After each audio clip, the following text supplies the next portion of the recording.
그거 하울링이 어울리는 것 같은데?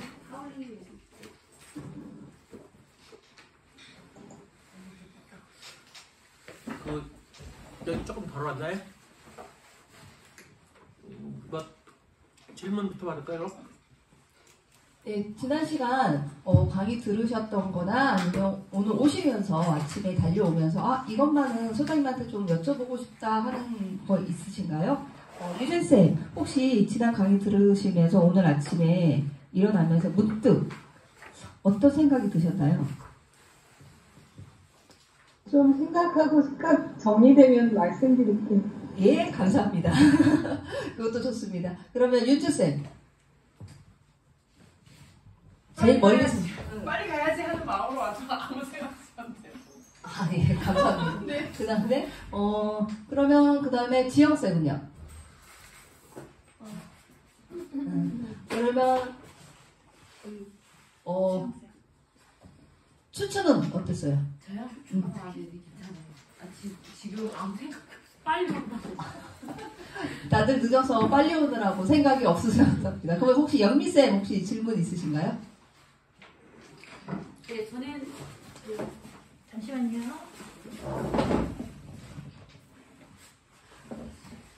질문이 될지 모르겠습니다만 제가 요즘에 이제 고민하는 지점이 왜라는 궁금증이 들었을 때 그것을 꼭 붙잡는 힘이 좀 약하다.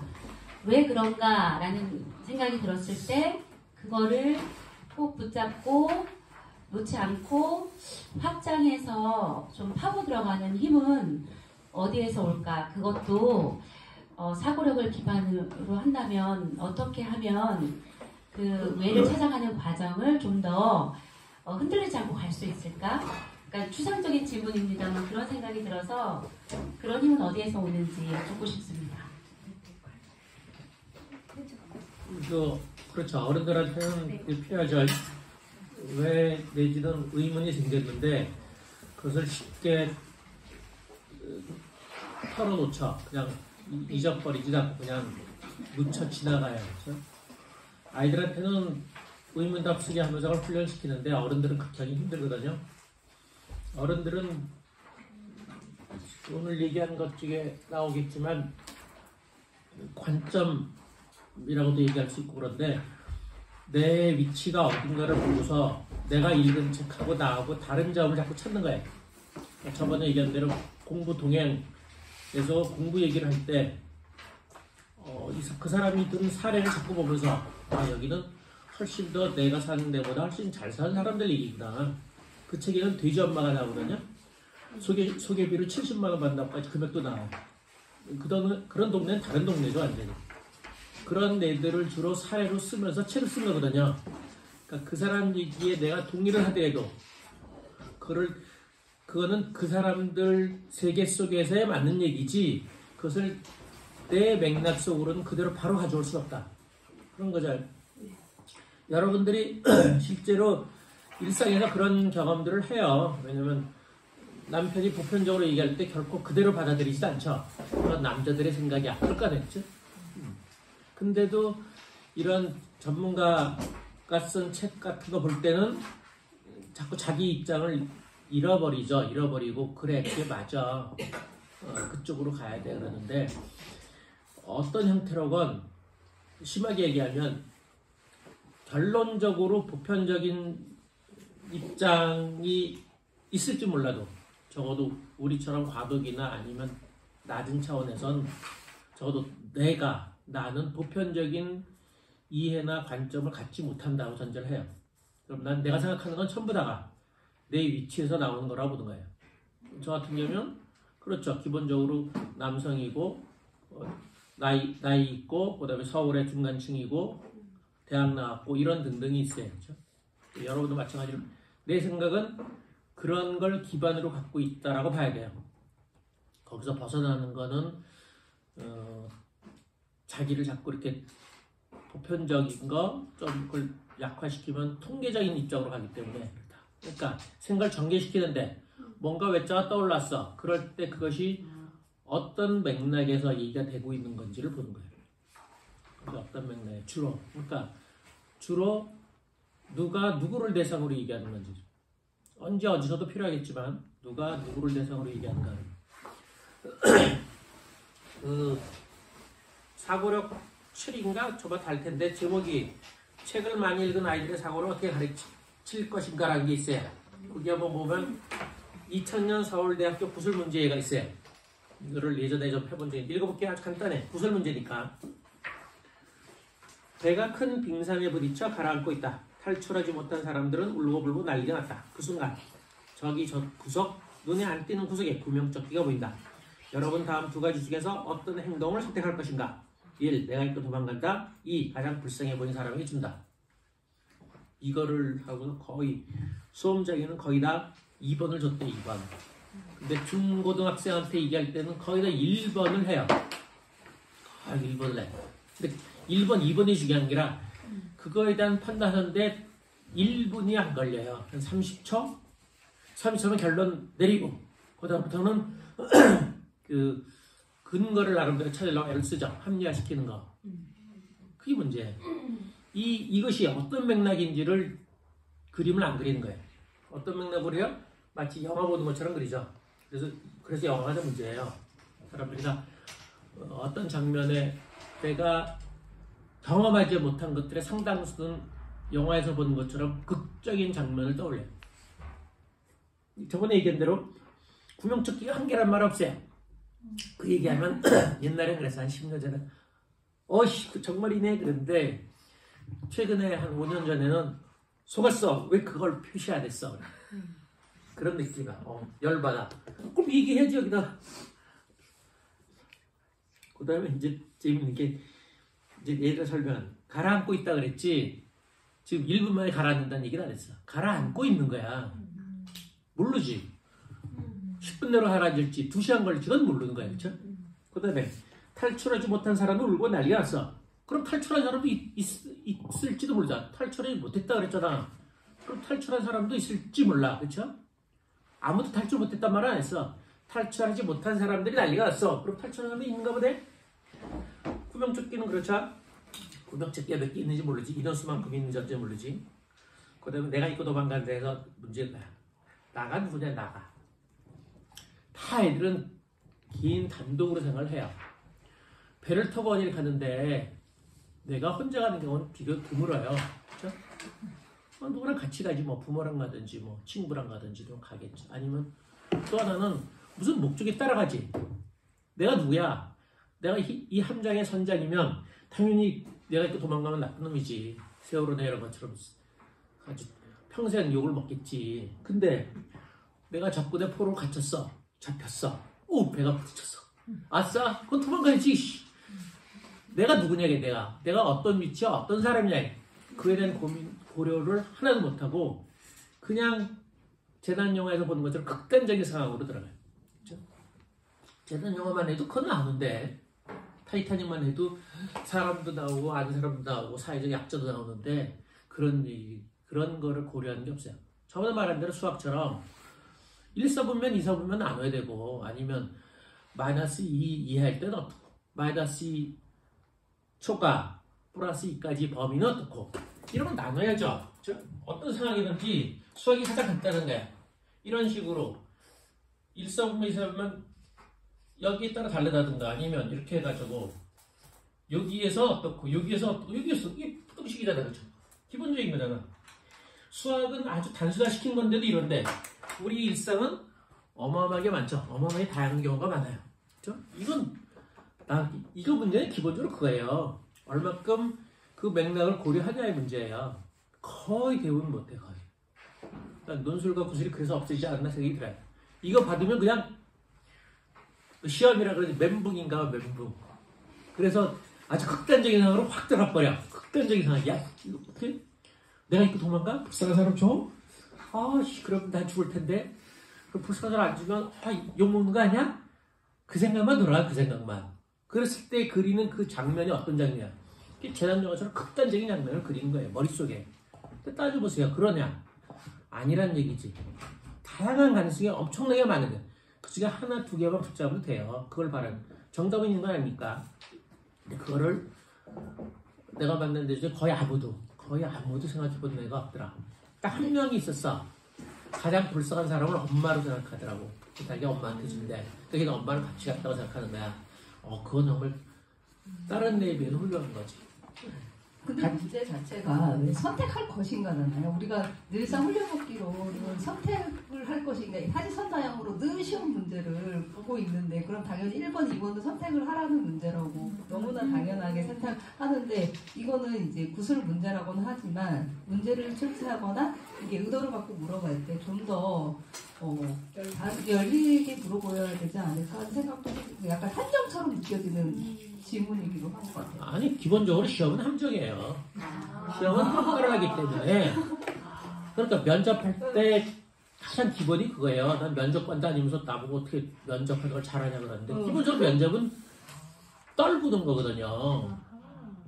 붙이기 위해서 면접하는 건 아니잖아요. 떨구는 거. 난 피곤해요. 그래서 면접 애들한테 가르칠 때 뭐라 그러냐면, 넌 그 학교의 성적이 넉넉하냐고 물어봐. 넉넉하냐, 보통이냐, 부족하냐. 그래서 넉넉하면 굳이 튀지 마라. 무난한 답을 해. 그런 거야. 부족하면 튀어야지. 몸을 걸어야지. 그런 거야. 어떤 맥락에 따라 다르지. 그저 정답처럼 그저 잘하기만 한 건 절대 그럴 수가 없어요. 더 심하게는 이렇게 돼. 이게 면접관이 말을 빠르게 하면 빠르게 해라. 답을. 느리게 하면 느리게 해라. 왜냐면 자기 기존 사람들을 보기 때문에 말이 빠른 사람이, 애가 천천히 얘기하잖아. 약간 답답하지. 느린 사람이 빨리 얘기하면 전 생각이 없어. 뭘 그렇게 급하게 얘기해 그러잖아. 그러면 애들이 미치지. 그걸 어떻게 해, 그치? 그걸 어떻게 해, 그치? 그러면 그걸 의식을 해가지고 10분, 그래도 모양은 10분이니까 되게 1분에 결정나야 다. 근데 10분이니까 뒤에 갈수록 그걸 따르려고 애를 써라. 그럼 약간 모습이 보인다. 처음에 막 하는데 자꾸 얘기해보니까 좀 나보다 느려. 그럼 뒤로 갈수록 답을 좀 느리게 하거나 뜸들이거나 좀 하거나 뭐 이렇게. 하여튼 의식을 해야 돼. 의식하면 조금 따르는 경향이 있어. 기본적으로 이게 이제 라뽀라고 이제 면접관하고 이렇게 하는 건데, 그 면접이 어떤 상황이냐에 따라 다른 거예요. 심한 경우 회사 같으면 인사부장이 면접하느냐 사장이 면접하느냐에 따라 달라. 사장은 제가 책임질 수 있어서 좀 독특한 애 튀는 애를 붙잡을 수도 있어. 인사부장은 절대 안 잡아. 그건 너무나 위험해. 그렇잖아요. 그런 것들이 고려가 돼야 되는 거거든. 똑같아요, 이것도. 모양은 다 두 개를 택하더라도 내가 상황에 따라서 1번일 수도 있고 2번일 수도 있어. 어떤 상황에서 1번, 그건 말이 안 되는 거지. 어떤 상황에서 난 1번이고 어떤 상황에서 2번이라고 얘기할 수 있어요. 그렇잖아. 그러니까 구명조끼로 말하면 구명조끼가 사람별로 있으면 내가 좀 늦게 입으면 되지. 그럼 2번 줘요. 근데 그 글자 적어. 나 살아야지. 난 1번 하겠어. 나쁜 놈이 아니라 그렇게라도 구별을 하면 얘는 사고력이 있다고 인정을 받는 거예요. 그러니까 1번, 2번은 답을 찾는 게 아니라 어떤 상황에서 1번, 저 수학이 똑같아. 어떤 상황에서 1번, 어떤 상황에서 2번이라고 해야 돼요. 그러면 되는 거야. 근데 그렇게 생각하는 애가 거의 없다. 거의 없다. 외국도 그럴까? 외국은 안 그럴까? 그때 얘기해 핀란드가 국어시험을 주제 9개 주면 그 중에 한 개 골라서 6시간 쓴다는데 6개를 이거 하나 써 계속 어떻게 쓰겠어? 다양한 경우의 수를 생각하면서 써야지 줄줄이 쓰지. 걔들은 안 그럴 거라고. 우리나라만 그래요. 우리나라처럼 입시교육 받은 애들은. 그래서 사고력이 참 걱정인데, 근데 애들뿐만 아니라 우리 어른도 그렇죠. 어른도 뭐 좀 깝깝하죠, 그렇죠? 인생 깝깝하지 좀 웃기겠어요? 이거 어쩌냐? 소장님, 네. 저도 이 글을 읽었을 때 재난 영화처럼 이렇게 사고가 전개가 딱 되더라고요. 극단적인 상황으로 구명조끼 딱 하나만 남아있는 것처럼 느껴져가지고 이걸 어떻게 해야지 될까? 이게 되게 심적 갈등을 막 느끼게 되는데, 일단은 여기서는 선택을 2개 중에서 하나를 해서 논의를 전개를 해야지 되지만 그 전에 주어진 조건을 좀 다르게 보는 눈이 필요한 거잖아요. 네. 근데 지금 소설을 읽는다던가 그런 다양한 어떤 상황 자체에서 그려지는 것 자체가 제가 그린 그 상황이랑 제가 이해하는 상황이랑 따라가는 게 아니면 저는 그래서 되게 표면적인 이미지밖에 이해를 못하고 있다고 생각을 해서 스키마 독서에서 이제 얻고 싶은 게 글 속에 이제 숨겨진 함의를 내가 조금이라도 몇 층이라도 좀 발견할 수 있는 눈이 좀 생겼으면 좋겠다. 이런 생각 계속 가지고 노력하고 있고 배우고 있는데요. 만약에 이런 글을 읽으면서 이거를 각각을 좀 다른 각도에서 이렇게 바라보려고 한다면은 글을 읽을 때 뭐 어떤 관점을 좀 하나를 잡고 가면 좀 좋은 게 있나요? 내가 글을 패턴을 이런 재난 영화식으로밖에 못 그린다는 거는 알고 있고 다른 책을 읽을 때도 역시나 아니면 다른 사람의 말을 들을 때도 역시나 이제 그런 어떤 패턴으로 할 텐데 거기서 조금 다른 시도를 해보려고 하면 뭐를 그 애들처럼 그 감정을 짓지 않고 의문을 갖는 거예요. 일단 판단을 보류하는 형태예요. 성급하게 거의 본능에 가깝게 좀 느낌대로 1번, 2번에서 어느 하나 탁 떠올라요. 그건 누구나 다 그래. 그럴 때 그것이 어떤 상황이나 어떤 맥락인지를 그 다음에 생각하는 거야. 그래서 그걸 조금 주춤거리는 거예요. 많은 아이들이 결론을 내리면 1번, 2번 선택을 하면 그 다음에 그걸 합리화시키려고만 애를 써요. 그래서 극단적인 상황을 만들어서 그 논리를 펴요. 내가 잊고 도망간다를 선택한 애들은 어떤 형태로고 그럴 수밖에 없는 상황을 자기가 가정을 해요. 그래서 한쪽으로 몰고 가는데 그게 아니라 내가 선택을 하는 건 느낌상 어쩔 수가 없어요. 우리 본능적으로 문제가 부닥치면 선택을 되게 해요. 어느 하나를. 근데 그거에 대해서 판단 보류를 하라고. 보류를 하고 내가 왜 이걸 선택했지를 좀 따져봐야 되지. 이게 어떤 맥락인지 그 다음에 가요. 처음부터 아무 생각도 안 하는 거는 없어요. 거의 위기 상황이나 어떤 물음표나 어떤 상황에서는 내 생각이 거의 느낌처럼 결론이 타 올라요. 우리 그렇게 버릇들었어. 배우기도 하고 인간 자체는 그래요. 의문이나 이런 불편한 거, 궁금한 거는 바로 나 나름대로 어떤 느낌이 들어가게 돼 있어요. 그걸 했는데 그거를 결론을 내리거나 그걸 말로 끄집어내거나 그 전에 약간 판단 보류 형태로 멈추고 내가 왜 그렇게 생각했는지 여기서 나가 누구인지 등등을 생각을 해보는 거예요. 그 다음에 생각을 하는 거는 글의 함의를 찾는 건 상당히 어렵고요. 글의 함의보다 아까 말한 대로 맥락이 더 중요해요. 그리고 그 해설이나 이런 전문가들이 하는 것에 이 갖고 있는 논리의 의심을 갖는 거죠. 이를테면 지금 생각나는 게 우리들의 일그러지 영 보면 아이가 어릴 때 좀 나쁜 짓을 했죠. 못된 짓 했어. 대장 노릇하고. 그러다가 마지막에 그 기차에서 경찰들한테 잡히는 얘기가 나와요. 그렇죠? 그걸로 추론해서 걔가 나쁜 놈일 거라고 예상을 하는데 그건 아주 황당한 얘기예요. 어렸을 때 대장짓 나쁜 짓 좀 했다고 어른 돼서 나쁘다는 건 말도 안 되잖아. 근데 그 논리를 그대로 푼 거는 그걸 의식을 하면 걔가 그 당시에 뭐 때문에 경찰에 잡혔는지 모르는 거예요. 꼭 나쁜 짓 했을까? 우리 많이 알잖아. 운동권 상당수가 다 그렇게 도발이 치면 도망 다녔는데 그 사람이 뭔지 모르잖아. 근데 거기에 우리를 자꾸 헷갈리게 만든 상황들은 있어요. 왜냐면 그거는 결성 과정이야. 할머니랑 있어.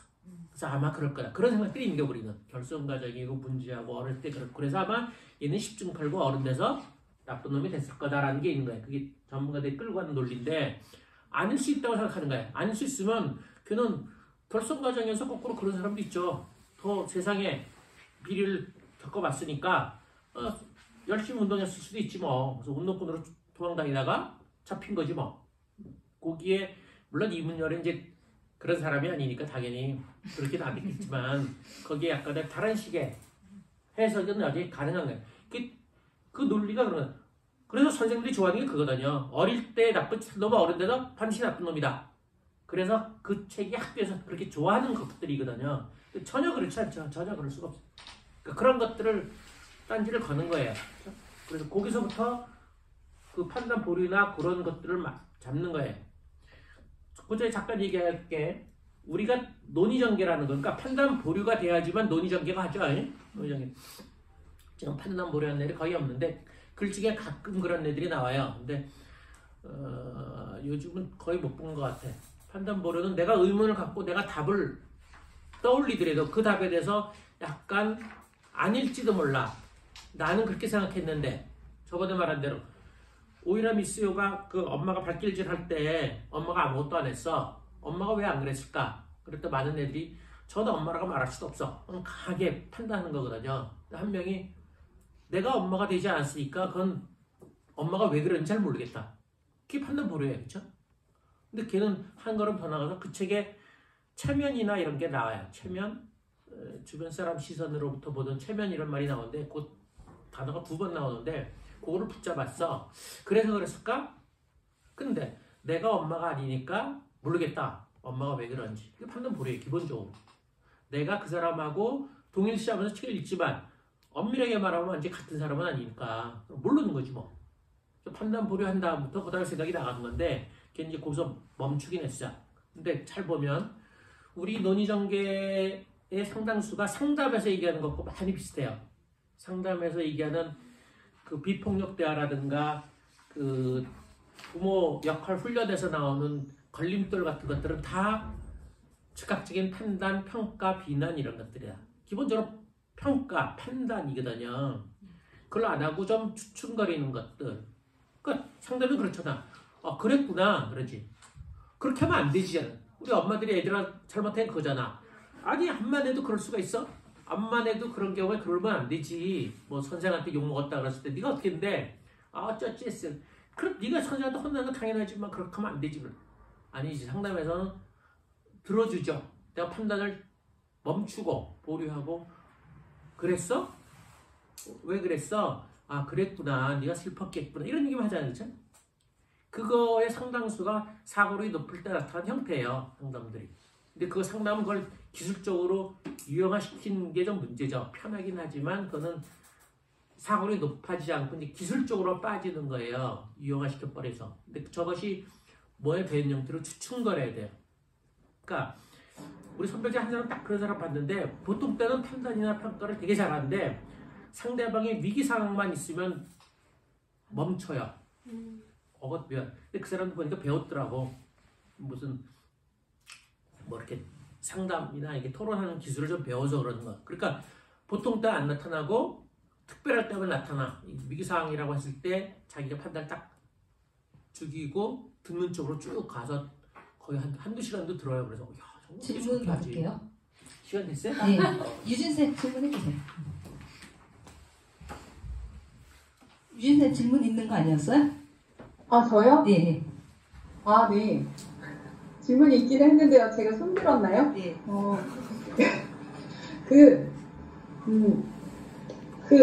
저는 이제 소장님이 설명을 들으면서 이제 판단 보류를 하거나 아니면은 그 우리들의 일그러진 영웅에서 이해를 만약에 그렇게 한다고 하면은 그게 이제 독해로 갔을 때는 약간 그 일반적인 흐름이랑 좀 다른 방향으로 이제 생각을 하는 거잖아요. 그렇게 돼서 저는 책을 읽으면서 의문이 안 생기는 게 사실은 문제이긴 했지만 학교 다닐 때 시험을 치르는 데는 문제가 되지는 않았었거든요.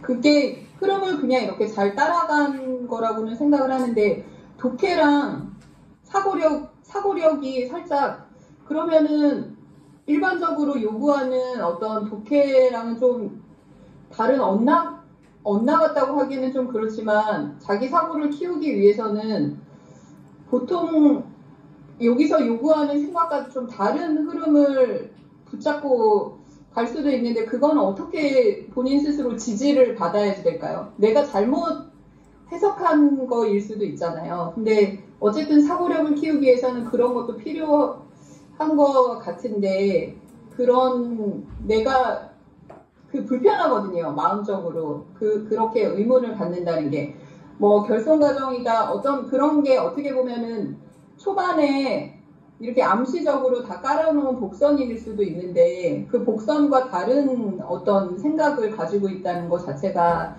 작가가 말하고 있는 의도랑 좀 다른 그러니까 그 책을 읽으면서 작가랑 뭐 토론을 한다, 대화를 한다, 이런 독서가 필요하다라고는 얘기를 하는데요. 저는 대체로 좀 작가가 의도한 대로 따라가는 그 독서를 했던 것 같아서 그 작가가 그려내고 싶은 어떤 곡선이 있었을 텐데 그거에 딴지를 걸기가 참 어렵습니다. 간단해요.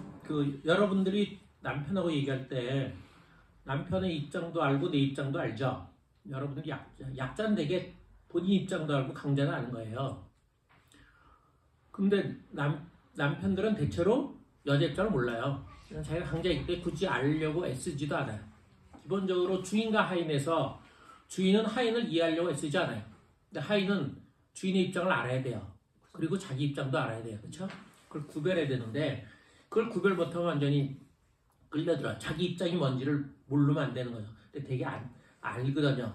지금 여자 부부는 너무 계급적이나 이런 게 아니고 밀접해서 남녀관계는 밀접해가지고 그걸 자꾸 자기 입장이 없다고 생각하는 건데 잘 보세요. 생각보다 많이 다르다는 걸 의식을 해요. 얘기할 때. 그래서 어느 정도 여러분들 흔히 하죠. 남편을 맞춰준다고 표현도 하고 그렇죠? 그리고 어느 때는 아유 저 사람 저 정도밖에 모르니까 저 내가 감안하고 그 다음부터 얘기하지 그러니까 내 입장을 조금 감추어서 얘기를 하지 전면적으로 붙어서 논쟁 벌이지 않거든요. 왜냐면 어디서 안 들어오는 뻔히 아니까 그런 거예요. 그러니까 책에서 상당수는 주류 의견, 좀 세게 하면 지배계급 의견이나 보편적인 의견이에요. 내 입장은 여러 가지 이유로 다른 입장을 가질 수도 있어. 그러니까 그거를 애들은 구별이 어렵지만 어른들은 구별할 수 있죠. 구별해야죠. 주류 의견이 어떻다는 거. 저번에 말한 대로 파리대항의 주류 의견은 이건 성악설이에요. 그렇죠? 성악설. 적어도 학계에서 문학 쪽에서 적어도 영미권에서는 그렇게 해석을 하는구나라고 하는 거죠. 어린 왕자 꿈 같은 얘기예요. 그렇죠? 어린 왕자의 순수함 등등 뭐 어쩌고저쩌고 그리고 어린 왕자가 여호와하고 길들여줘 이런 게 정말 참다운 우정의 뭐 어쩌고저쩌고 그런 거거든요. 그건 그거고 그들이 그렇다고 하는 거고 내가 봤을 때 여러 가지 이유로 그거는 다르게 볼 수도 있다라는 걸 갖고 있는 거죠. 그래서 그거를 어느 때 얘기할 거냐는 건 상황 따라 하는 거죠. 내가 여기서 여러분들을 강의하고 좀 새로운 생각을 주려고 해서 강의할 때 얘기를 하죠. 그렇지 않은 상황에서 우리 연구원들 몇 명 초기에 그랬어요. 재밌는 생각을. 일단 황선미 같은 경우는 제가 좀 차갑다고 비판을 좀 하고 마당을 난 암탉을 비판하거든요. 아니 종간의 사랑이 필요하다고 얘기하는데 아니 뭐 종내의 사랑도 힘든 판에 무슨 종간의 사랑이냐. 뭐 닭하고 우리 아니 거기에 닭이 안 나오다냐. 마당에 있는 닭이 몇 마리가 나와서 그 암탉 보고서 야 그래도 잘 살았네 훌륭하네라는 게 있거든. 일부가 거기로 합세하면 되지. 그렇게 그림을 그리면 되지. 꼭 오리 한 명하고 오리 한 마리하고 서로 사랑하고 그러면서 종간의 사랑이 또 높은 수준이라고 전혀 높은 수준 아니죠. 자기를 회피한 거지. 자기 종족하고 살아야죠 기본적으로. 그렇죠? 자기 종족. 그러니까 그건 보편성 얘기하는 거 쪽이거든요. 종을 뛰어넘는 거. 그 문제가 많다. 오히려 바람직하기는 암탉이 마당에는 일부랑 데리고서 나름대로 들판에서 독적으로 사는 모습을 그린 것이 훨씬 더 자유롭다. 그런 점에서 이제 창식각이 쓴 그 열혈수탉 분투기 같은 거는 자기가 데리고 나가서 나중에 축들에다 데리고 나가요. 자유를 위해서. 결론은 어떻게 되는지 몰라도 데리고 나가거든요. 자기. 그러니까 그런 식으로 해석을 하니까 이제 초기 연구원들이 아 진짜 야 대단하다 그러고서 이제 자기 모임에 가서 얘기했다가 다 깨졌다. 그만큼 그 권위도 없고 설득도 못해. 특히 어도용 같은 데 가서 얘기했다가 다 박살났지. 그 얘기 물론이세요? 정말 그 얘기했다가 정말 황선미를 좋아하는 어도연하고 이제 그 초창기 멤버들은 황선미 이런 독서들 감성적인 이런 거 되게 좋아했거든요. 와 정말 거기서 그 문매화 같은 그 화살을 발고 그 어디서 나온 말도 안 되는 그 이야기냐부터 시작해가고 힘들었어요 그때. 그 어린 왕자는 다행히 그 책이 일본 책이 번역됐어요. 그거 가지고 누가 어린 왕자를 지켰는가 저랑 해석은 다른데 그걸 잠깐 쉬고 쉬고 얘기하세요. 잠깐 쉬겠습니다.